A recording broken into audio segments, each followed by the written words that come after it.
నమస్తే శ్రీమాతృ నమః శ్రీ కృష్ణాయ నమః. ప్రేక్షకులకు స్వాగతం.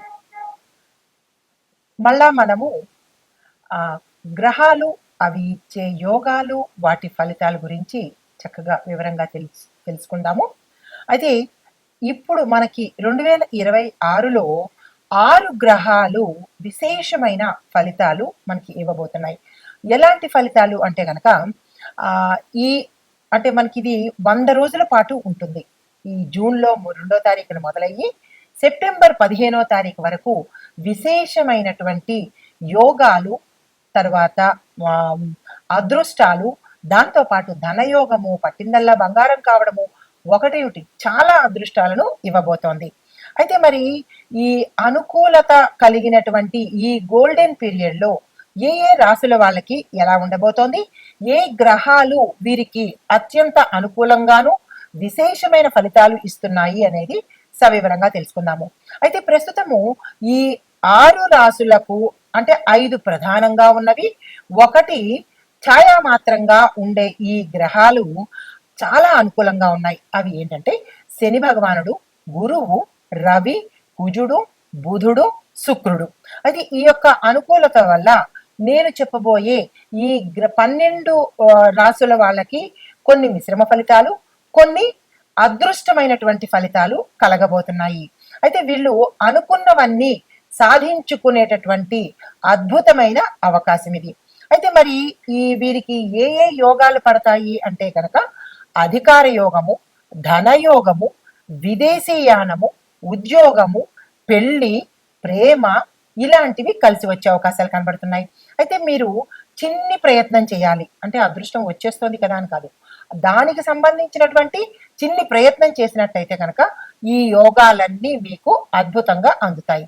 అయితే ముఖ్యంగా అదృష్ట యోగం కలిగినవి ఉచ్చ స్థితిలో ఉన్న రాశులు ఏంటంటే మేష, వృషభ, తుల, ధనస్సు, మకర, మీన. ఈ 6 రాశుల వాళ్ళకి విశేషమైనటువంటి ఫలితాలు కలగబోతున్నాయి. అయితే మరి మిగతా 6 రాశుల వాళ్ళకి ఎలా ఉండబోతోంది అంటే కనుక మిశ్రమ ఫలితాలు కలగబోతున్నాయి.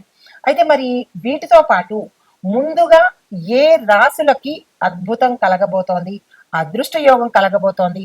తదుపరి రాశి మీన రాశి. ఈ రాశికి అధిపతి గురుడు పంచమ స్థానంలో ఉచ్చ స్థితిలో గోచరిస్తున్నాడు. దీంతో పాటు కుజ, రవి, బుధ, శుక్రులు కూడా అనుకూలంగా సంచారం చేస్తూ ఉండడం మూలంగా ఈ రాశి వారికి ఏలినాటి శని ప్రభావం ఉన్నప్పటికీ విశేషమైనటువంటి శని భగవానుడి యొక్క అనుగ్రహము ఈ సమయంలో ఎక్కువగా దక్కే అవకాశం కనబడుతోంది. ఈ యొక్క అనుగ్రహము ధనము, దాంతో పాటు రాజయోగము, ఈ 2 వైపులా శని భగవానుడు ఈ రాశిలో ఉండే వారికి అనుకూలతను ఏర్పాటు చేస్తున్నాడు. దీంతో పాటుగా మీకు ఆర్థిక పరంగా దీన స్థితిలో ఉంటే అంటే ధనానికి ఇబ్బంది పడుతూ ఉన్నటువంటి సమయం ఉంటే కనుక ఈ సమయంలో, ఈ యొక్క రాజయోగాల సమయంలో మీకు ధనము అనుకూలత, ధనము రాబడి, ఇవ్వవలసిన వాళ్ళు తిరిగి ఇవ్వడము, మీరున్న స్థానంలో ధనానికి ఇబ్బంది లేకుండా ఉండేటట్టుగా గోచరిస్తున్నది. అయితే ఆర్థిక పరిస్థితి గతం కన్నా గణనీయంగా పెరిగే అవకాశాలు ఎక్కువ కనబడుతోంది. అయితే వృత్తి, ఉద్యోగ, వ్యాపార, విదేశ ఈ అంశాలలో విశేషమైనటువంటి రాజయోగము, ధనయోగము గోచరిస్తున్నది. పదోన్నతికి అంటే ప్రమోషన్స్ కోసము, మీ యొక్క ప్యాకేజు పెరగడం కోసము ఈ సమయంలో అవకాశాలు ఎక్కువగా గోచరిస్తున్నాయి. విదేశీ సొమ్ము అనుభవించే యోగం కూడా కనిపిస్తోంది. అంటే విదేశాల పెట్టుబడులు పెట్టడం కానీ, విదేశాల్లో వ్యాపారాలు చేయడం కానీ ఇలాంటివి ఏవైనా చేసినట్టయితే కనుక ఈ సమయంలో మీకు ఎక్కువ లాభాలు వచ్చే అవకాశం గోచరిస్తున్నది. కన్యా రాశి వారు చెయ్యవలసిన పనులు గణపతి పూజ, గణపతి ఆరాధన తప్పనిసరిగా చేయాలి. వీలైతే గరికమాలతో పూజ చేసే ప్రయత్నం చేసుకోండి. విద్యార్థులకు సహాయం చేయండి. అది ఆర్థిక సహాయం కావచ్చు, లేదా పుస్తకాలు కావచ్చు, సహాయం చేయడం. కార్యాలయంలో నిజాయితీగా ఉండే ప్రయత్నం చేయండి. అంటే మీరు పనిచేస్తున్న సమయం అంటే ఎక్కడైతే మీరు పనిచేస్తారో అక్కడ కొంత నిజాయితీని పాటించే ప్రయత్నం చేసుకోండి. మీకు చెప్పదగినటువంటి మంత్రము ఓం గం గణపతియే నమః. ఈ మంత్రాన్ని ప్రతిరోజు 108 సార్లు చదివే ప్రయత్నం చేసుకోండి. బుధవారం రోజు ఆకుపచ్చ వస్త్రాన్ని ధరించే ప్రయత్నం చేసుకోండి. మీరు దానంగా ఇవ్వవలసినవి పెసలు, పుస్తకాలు. ఇవి ఈ మేషాది ద్వాదశ రాశుల వారికి ఈ గ్రహాల యొక్క అనుకూలతలు, విశేషమైన ఫలితాలు. అయితే మరి ప్రత్యేకమైనగా అంటే ఏ రాశులు టాప్ లో ఉన్నాయి అంటే కనుక, అంటే అత్యధికంగా లాభాలు పొందేది సింహరాశి వారికి. లాభంలో గురువు ప్లస్ భాగ్యంలో శని, దాంతో పాటు అనేక గ్రహాల యొక్క అనుకూలతలు సింహరాశి వాళ్ళకు ఉన్నాయి. తర్వాత కన్యా రాశి వాళ్ళకి దశమంలో గురువు వల్ల ఉద్యోగము, కెరియరు, అధికారము, రాజకీయము, వ్యాపారము అద్భుతమైన ఫలితాలు ఇస్తున్నాయి. మరి వృశ్చిక రాశి వాళ్ళకి భాగ్యంలో గురువు ఉండడం మూలంగా దైవ బలము, రాజయోగ ఫలితాలు సమగ్రంగా వచ్చేటట్టుగా, అంటే అన్ని అనుకూలతలు మీకు సంపూర్ణంగా అందేటట్టుగా గోచరిస్తున్నాయి. ఈ 3 రాశుల వారికి ప్రత్యేకమైన ఫలితాలు.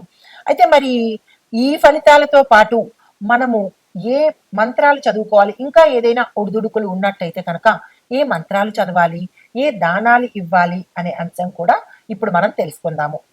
అయితే ఓవరాల్ గా 12 రాశుల వాళ్లకు సిద్ధి కలిగించే మహామంత్రాలు అందరికీ తెలిసినవే అయినప్పటికీ కూడా ఈ 12 రాశుల వాళ్ళు చదవవలసినవి: ఓం గం గణపతియే నమః, ఓం నమ శివాయ, ఓం నమో నారాయణాయ, ఓం శ్రీ మహాలక్ష్మీ నమః, ఓం ఐం హ్రీం శ్రీం సరస్వత్యై నమః, ఓం హం హనుమతే నమః. చివరగా 7వది ఓం త్రయంబకం యజామహే సుగంధిం పుష్టివర్ధనం ఉర్వారుకమివ బంధనాత్ మృత్యోర్ముక్షీయ మామృతాత్. అందరికీ తెలిసిన మంత్రాలే, కానీ మనం చదవడంలోనే చిన్ని లోపాలు చేస్తూ ఉంటాము. కాబట్టి ఈ 100 రోజుల యొక్క రాజయోగాలను, అదృష్టాలను మనం సొంతం చేసుకోవాలంటే తప్పనిసరిగా పరిహారాలు పాటించాలి కదా. ఇది అత్యంత అనువైన సమయము. ఈ సమయాన్ని ఎవ్వరూ వృధా చేసుకోవద్దు.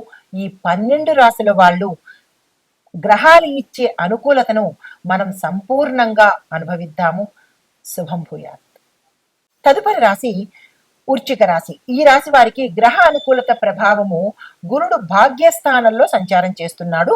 పంచమ స్థానంలో శని భగవానుడు సంచారం మూలకంగా రాజయోగం పట్టేందుకు అవకాశాలు ఎక్కువ కనబడుతున్నాయి.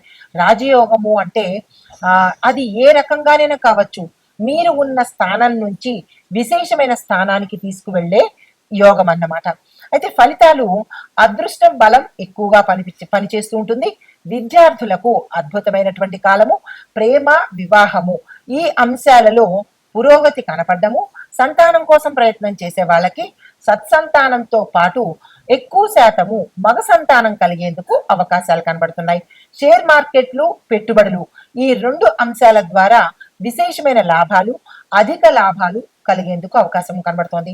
కొత్త వ్యాపార ప్రారంభాలకు, అంటే ఈ సమయంలో ఎవరైనా కొత్తగా వ్యాపారం ప్రారంభం చేద్దాము అనుకున్న వాళ్ళకి ఈ సమయము గోల్డెన్ పీరియడ్ అని చెప్పొచ్చు. ఈ సమయంలో చేసినట్టయితే అత్యంత అనుకూలంగా ఉండడంతో పాటు సక్సెస్ఫుల్ గా రన్ అయ్యే అవకాశం కనబడుతోంది. దైవానుగ్రహం వల్ల, అంటే ఈ యొక్క గ్రహాల అనుకూలతతో పాటు దైవం కూడా అనుకూలించి ఊహించని లాభాలు, అవకాశాలు వచ్చేటటువంటి సమయము సెప్టెంబర్ 15వ తారీఖు వరకు. ఈ సమయాన్ని అస్సలు వృధా చేసుకోకండి.